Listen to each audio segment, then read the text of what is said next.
So he can't effing guard you, huh? Sorry? He can't effing guard you? Who said that? You said that. I didn't say that. I was speaking Slovenian. Take us through what you're looking for that last play, kind of how it developed, and just the emotion after that shot goes through. I don't decide what I'm going to look before the play. I just see what defense gives me. I didn't expect that we're going to switch. We're just going to play that pick and roll. I told you live coming. We'll just figure out from there. That's about it. Read the defense.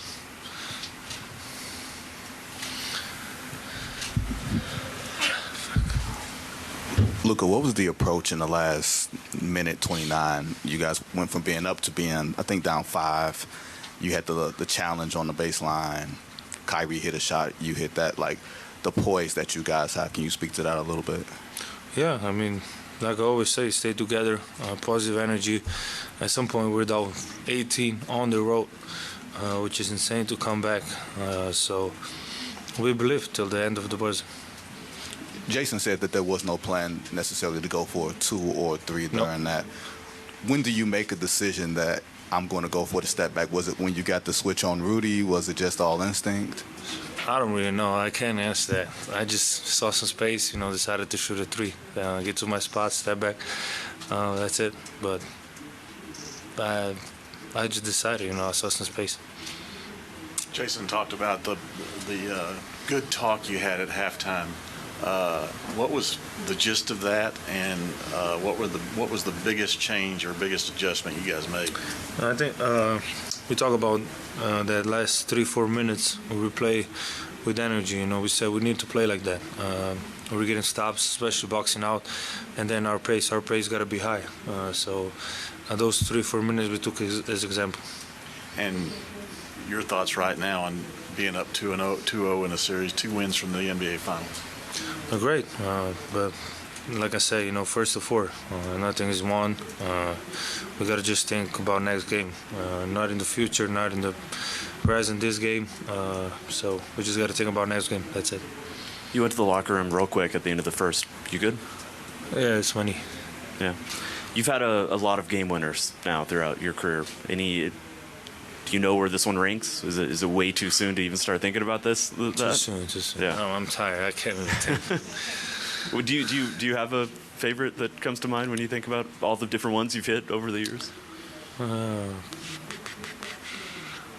I don't know. I think the one in the bubble was pretty good, but no crowd. I imagine that with crowd would be insane. Then the one in where? Memphis, yeah. The falling down, the one-hander. That was a tough shot. Have no crowd again too, so I think those 2. And then last one, when Nasri got the final shot off and it was in the air, what were you thinking as it was traveling there? I wasn't thinking. I almost passed out. That was looking good, too good. Sure. Yeah. Oh my God. He could have missed today. But you had more success attacking downhill in the second half. What opened up for you to be able to have that success? Let me think. Just driving mentality, I don't know, man. I don't know. You asked me some other question. I don't know. I was just attacking. I don't know. You have any other question? What have you thought about, the play of Derek Lively, him closing out the game? What are your thoughts on that? There we go. No, amazing. He's been amazing this season. These playoffs, he took not 1, not 2, 3 steps forward. He's a rookie. I think people forget this sometimes. He's doing this in the Western Conference Finals, which is insane. So his ceiling is going to be huge.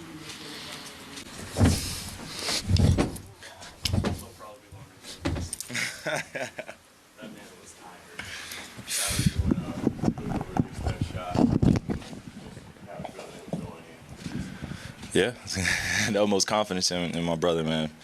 Got a great switch on Rudy, and I know exactly what he was thinking, so it was just time to get ready for the magic to happen. And got to his move, shot it with confidence, as we know he'll always do, and took us home tonight, man. That's It's one of those wins where we could look back on and reflect and really be proud of ourselves. And, the little things that it took to get this win tonight, we can carry on to Game 3. But we also understand that it's no time to be satisfied. We got 40 minutes to celebrate, and we got to get on this plane, go back to Dallas, and get ready for another hard-fought battle because that team is not going to give up. And you know exactly what they're capable of. They've shown it in spurts throughout the first 2 games, and they're taking us down to the wire. So we just got to be aware that there's some luck involved, there's some fortune involved. Shots not going in for them down the stretch, but we felt like we earned enough we did enough tonight to get this win. So proud of our guys. What is it about him that makes him so special in those moments? I think it's just his confidence and his fearless mentality. I've been talking about these young guys, but Luka's, alongside JT, Ant, Jaylen Brown, a few Trae Young, a few other guys that, I haven't named, but they're part of that next generation that has that no fear mentality where they'll shoot from the parking lot, man, and and it'll look like it's a great shot, because they've been practicing it since they were young. So he's prepared for these moments, and he's built for these moments. So when things like that happen, I'm not surprised, but as a brother, I'm just nothing short of proud. What do you think of the impact that Derek Lively's made all season long, but particularly in these playoffs as a rookie? He's been doing great.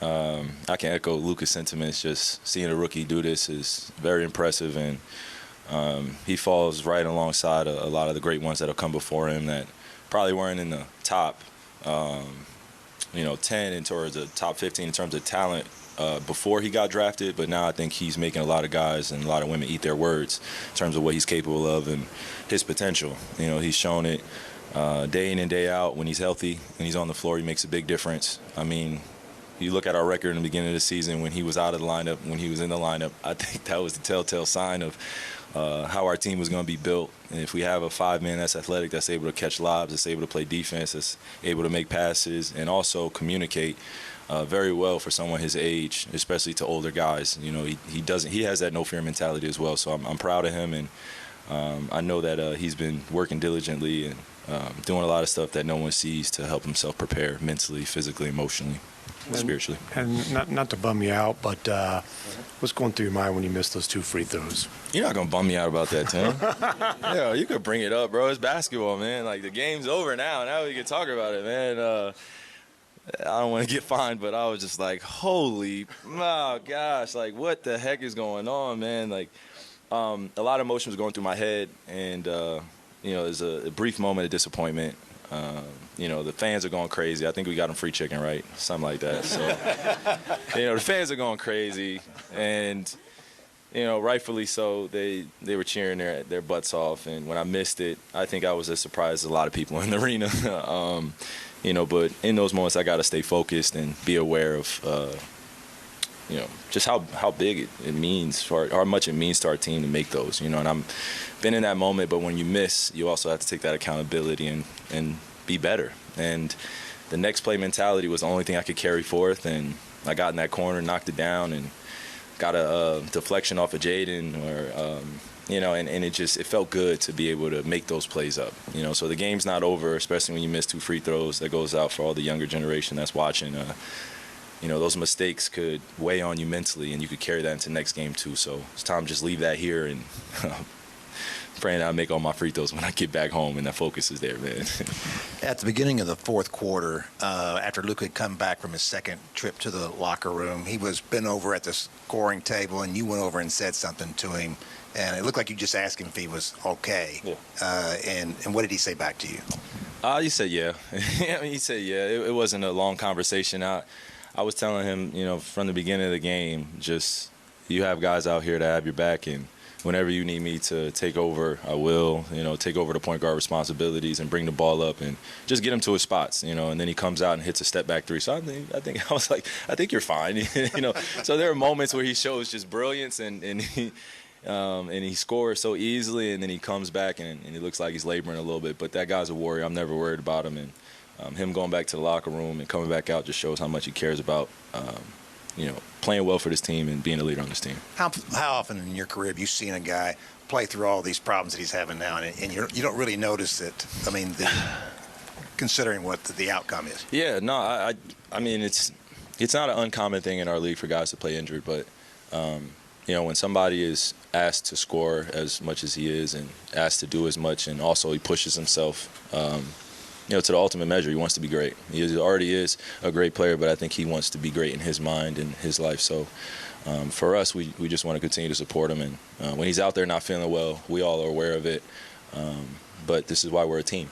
This is why we have a supportive cast. This is why we believe we're one of the best teams in the world, and we got to go prove it because it could be anybody's night. And if Luka's not playing well or not hitting his shots offensively, we don't want him to feel that burden. It's unfair to him. He's a young kid.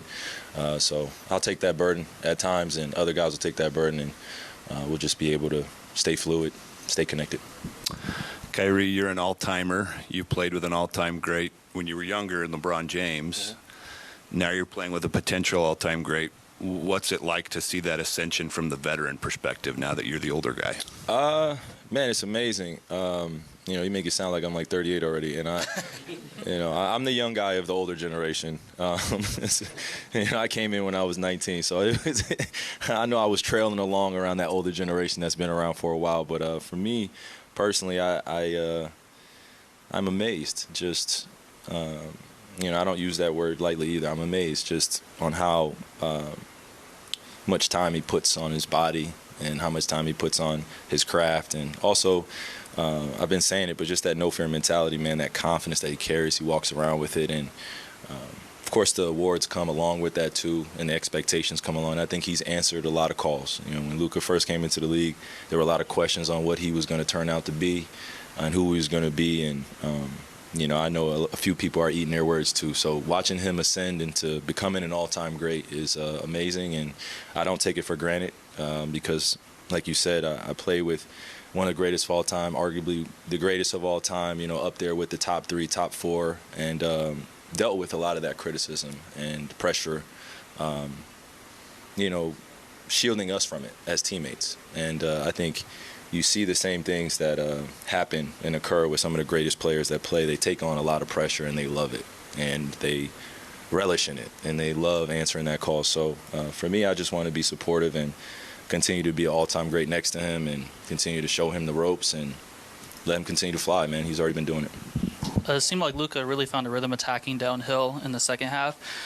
As someone who commands such aggressive defensive, attention and coverages, and someone who shares that perspective as well, what are the challenges in a playoff setting to kind of continue to focus on attacking the paint instead of maybe settling for jump shots or taking those types of shots?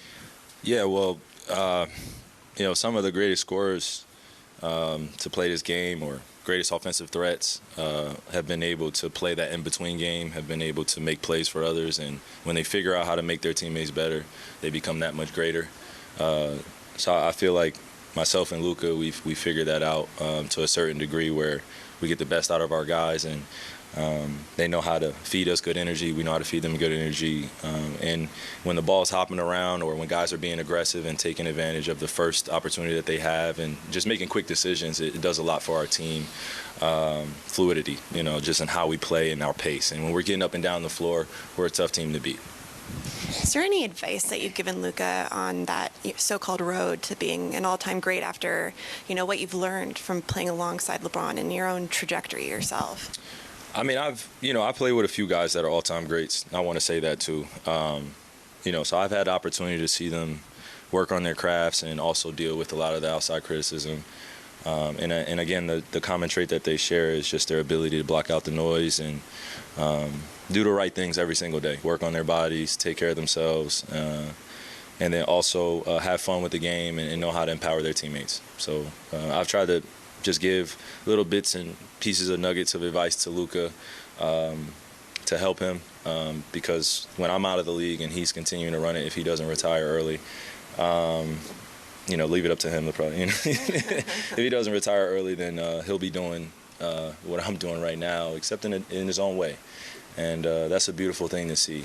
When I could pass on the knowledge and wisdom that was given to me and explain it to him and encourage him to be better, then I feel like I'm doing my job. And that's not just as a basketball player, that's just as a person. He's a young man.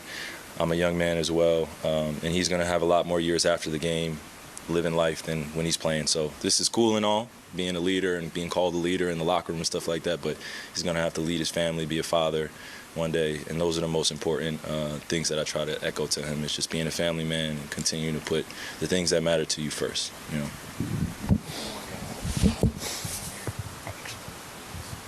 That's one. 2 more. Okay, 2 more.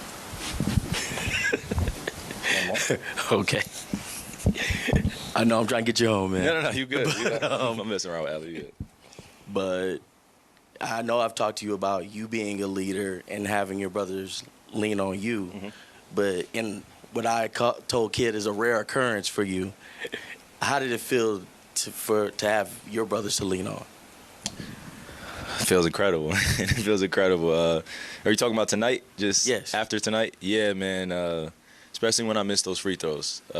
Because as a young player, I definitely would have been wallowing in my emotions, and that would have carried over into the next game, and the confidence that I had would have been a little shot. It would have been a little hit. But now, just feeling the embrace, leaving the court, and knowing that this is a team success journey that we're on. You know, this is our moment. So whether we play well or whether we don't, we all know that we're brothers and we're proud of each other. So those little things matter for me. They go a long way. Even at my age, just that affirmation that everything's going to be good and you're good, man, don't worry about it. That went a long way for me when we came to the locker room, but also when I was on the court, because I was definitely feeling it after I missed those free throws. Excuse me. One last one for you. Obviously, when you have a game-winning shot like this, it kind of blots out a lot of the rest of the game. But I'm curious, when you think back through this one and the comeback you guys made, what are the other moments that stick out for you as being significant or big plays? Anything else that you think is worth calling out? I mean, they beat us in the first 2 quarters, and I think we're going to see film, and we're going to see that there were a lot of correctables there. There were a lot of energy plays that we didn't get to. There were a few transition baskets that they got. Naz Reid, hit a few threes tonight that were very timely. And he was keeping them in the game tonight. And, he's 7 for 9 from 3, 8 for 13 for the game. I mean, coming off the bench, that's a big-time performance. And I don't want to let Luka's game winner overshadow some of the things that we can get better at. And I'll leave that to the coaching staff. But for me, I know I definitely can be better on the defensive end. I picked up some stupid fouls and some things that I can definitely improve on in terms of positioning defensively. And then offensively, just taking my time. There are a few shots that I missed. So just taking advantage of our end-of-quarter opportunities and looking back at how we consistently win quarters, because that's going to be the difference in this series. Of course, you want to get to the end of the game. You want it to be close. You want to be in the game. But if we can consistently win quarters and do it convincingly, I feel like this series can turn in our favor. But if not, we're going to see games like tonight where they're in the game or they're up double digits and they feel confident. Their home crowd's getting into it. A little bit different when we obviously go to Dallas, but here you can tell that they were playing off that energy. And, we just want to continue to make things difficult on the defensive end and improve what we can improve on. Appreciate it. Thank you. Yes, sir. Yes, sir. Nice win. Can you just talk a little bit about the second half and what changed for you guys? What was, Jason said you had a nice talk at halftime. What was the difference? What was the biggest adjustment for you guys? Really just our energy. We knew they were going to come out, throw the first punch. It was going to be real. The energy was going to be through the roof tonight. We knew that for sure. And just coming in at halftime, we just told ourselves just kind of like be patient, take it one step at a time, and just chip away at the end of the day. So that was pretty much the conversation. We kind of came together and just tried to find a way to just bring this one out. And of course, we asked Luka about his last shot, but you're the one you were falling to the floor on somehow. Take us through that one. At the end of the day, I just threw it up there, in all honesty, and all like when it comes to that, that's called a prayer shot in my world at the end of the day. So I just tried to get positioning, tried to make sure I had my eyes on the basket, and I just, threw it up there, let the man upstairs handle it, and he put it in the basket for me. So, yeah. Daniel, what is this moment for you guys, knowing that if you go home and win the 2 games, you don't have to come back in and you go to the NBA Finals? We just got to take it one game at a time. We can enjoy this until, we get back to Dallas, but they're going to come back and they're going to come, for sure pissed off when it comes to coming to our home. We took 2 here. We just got to make sure we would stand just like that first punch if they come home and throw that first punch. But we ready for anything, I feel like. I know they threw the first punch, but was it anything in particular that was going on when you guys fell down by 18? Not necessarily. They were just hitting shots. It was a couple of mishaps that when it came to just like rotations. Nas got going. He hit a couple of threes. Got the energy going throughout the team. They was getting a lot of rebounds, getting a lot of second chance points in all honesty. And it was just being a little bit more physical than us. So we just had to kind of like take that step in the right direction. I feel like we did that tonight. Dan, Luka's last shot there, does it surprise you at all that they don't blitz him, get the ball out of his hands? What's your kind of thoughts on, as that's breaking down, like, what are you thinking? I mean, I really can't even put it into words, you know. At the end of the day, we put the ball in one of the right guys' hands, and he for sure, I would say, gave us something that we knew he was going to come out with at the end of the day. He said it was a lucky shot, but I feel like it's one of the shots that he works on a day-to-day basis. So. What was going through your head when that ball's in the air? On the Luka shot, I was like, that was money, most def. I mean, he got the spacing that he wanted when it came to Rudy switching on to him, and Rudy did his best to stay with him. And I felt like, you know, Rudy got a good contest, but he got the shot, you know, pretty much high in there to where it needed to be to go in. Even with, like you say, your prayer shot, you had 5 blocks, and you and D-Live made sure that you not only were on help defense, but you made sure that you got. Really? I didn't. I did not. I thought I at least had 3. Well, you had 5. Okay. So, how do you assess you and D-Live being able to help now on defense and to make sure that you guys maintain the victory? I mean, we just feed off each other's energy at the end of the day. You know, we always are in a film session trying to figure out ways how to be better than the game before, in all honesty, and just keeping each other motivated, which everybody does on the team. Everybody, you know, gives us that energy that we need to just go out and just win basketball games at the end of the day. You know, so when it comes to him, whenever I'm coming out of the game, I tell him to be a monster, and he does the same to me, you know. When Luka hits a shot like that and then he's barking at Rudy, how would you assess his trash talking? I would say pretty common. You know, I done seen a lot of stuff that Luka has said, and I done been on the same end of where Rudy was in a couple of times where I've played against Luka. At the end of the day, his trash talk is different, especially when he gets to talking in his own language. That's a different type of trash talk. So, you know, you just gotta give, you know, credit where credit is due, I would say, because, you know, he knocked down the shot, he talks trash afterwards, just pat him on the back and just keep going. It sounds like tonight he stuck to English, though. Yeah, for sure, most definitely. From what I heard, he stuck to English, most definitely. It was French and English, I believe. But on another note, you guys, back to you and D-Live, you guys were very efficient above the rim. How does it feel when you guys are able to get on the inside in a game like this? I mean, it just feels good because, you know, we're making an impact at the end of the day. We're trying to find the seams and just what can, you know, put us in position to where we can help the team, in all honesty. And we just, you know, found the positioning. We got in the right spots at the right times, and our guards found us, you know, whether it was rebounding, where we tipped it out, and we had a second chance opportunity to pretty much go down and get downhill and get shots up. And, you know, we just got the right guys downhill, and everybody just put trust in us to just finish around the basket, and that's what we did tonight. We're Rudy, and they've been doing that pretty much, you know, there in the fourth quarter. So once we got Luka the ball, we wanted to give him space and let him do what he does. And I thought he set him up for the step back because of him attacking the paint over and over. You know, Rudy has to honor that. And so with Luka's ability to create space in that, you know, moment, as you've seen with Luka, he loves that stage. And he doesn't run from it, and he made a big shot. I thought he was great the whole game, keeping the guys together. His energy, knowing that we didn't play well there in that first half, but we came out, we had a good talk at halftime, and the guys worked the game, and we found ourselves in a game. Made it a little harder with missed free throws, but again, Luka is special, and he loves those type of moments. And obviously you mentioned didn't play well early, down 18. What did you think were the biggest keys to dig out of that? Well, we've never been in that situation before, so I think we were just kind of, you know, we were competing, but you got to give Minnesota's a really good team, well coached, and they came out and they were aggressors. They took advantage of us kind of, you know, being competitive, but not where we have been here during this playoff run. And I thought we talked about it at halftime. We worked the game. We trusted one another, and we found a way to win on the road. We're down 5, I think, with 1:29 left. The poise, the focus, like there was no panic. It didn't seem like in those last moments that challenge was big, pretty big. To just speak to how you guys are ready to handle these moments on the road in this environment. Yeah, great question and great observation. I think just the trust and calmness of the group. We could have easily just got on the bus and went home after Kai missed the 2 free throws.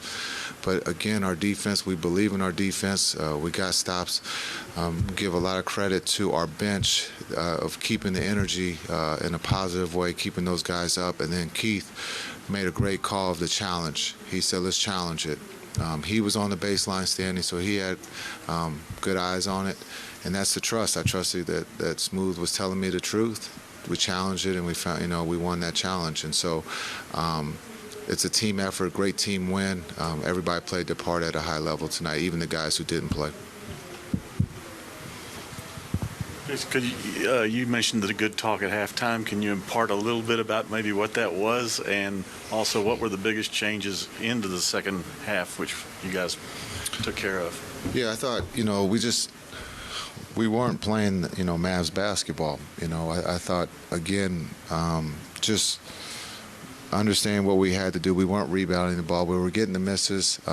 And then we weren't covering the 3 as well as we've talked about. And then, Reed was 7 for 8. It seemed like every shot he took, he made. But I thought the group responded to the conversation that we had at halftime. And it's hard to win on the road, but it's even harder to win in the playoffs. And that group responded. Just understand they worked the game. We knew we couldn't get it all back in one shot. So it was a great job of just executing the game and finding a way to win on the road. And also the play of Gafford and Lively. I mean, they shooting almost 90% and then get you 30 and 14. It's a good tandem. I thought Gaff was a lot better tonight. D-Live has been D-Live. He's playing well. Again, for a young man who's a rookie playing late in the playoffs, the trust that his teammates have with him on the floor, on the offensive end and the defensive end, has shown. And he's he's going to be a special one as his journey continues. But our bigs were really good tonight. You said it felt like Naz Reid made every shot. Did you hold your breath as the last shot went through the air? Well, I said they found a hot guy. I was like, damn. A hell of a play, great look. The ball just bounced our way, so we got lucky. With Luka, you talk a lot about not taking him for granted. When you see this, probably as much as anybody, you see practice, you see all his games, you see all of this. Is it hard for you sometimes? Do you have to remind yourself, just personally, not to take him for granted? Oh, I'm not taking him for granted. Just understanding who he is and what he's about, he's special, and I said that since I've been here. He loves the moment. He's not afraid of the moment. One of the plays that I thought was big was a reversal of him coming up with an offensive tip to Kai, where Kai has done that with the offensive tip in Oklahoma series, with the tip to Luka for 3. It was like role reversal. I think Kai just missed it. But it was just, he's trying to do everything, all the little plays on the defensive end and the offensive end, and he can carry that load, and he's doing that for us right now. Even with the rare occurrence from Kai missing those free throws, the backcourt still facilitated and made sure that everyone stayed grounded. What was the emphasis of your call, gameplay, and everything like that? Yeah, we were, it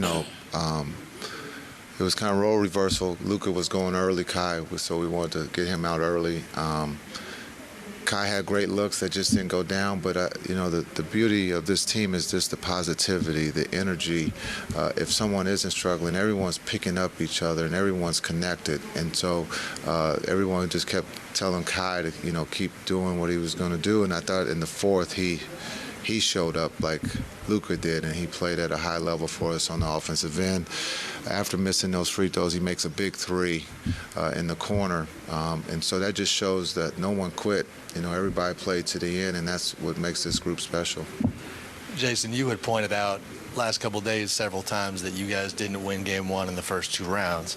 So when you get the first game, human nature a lot of times is teams to basically get ready to go home, and you have the split. How did you handle the messaging in terms of, no, let's get greedy and get 2 here?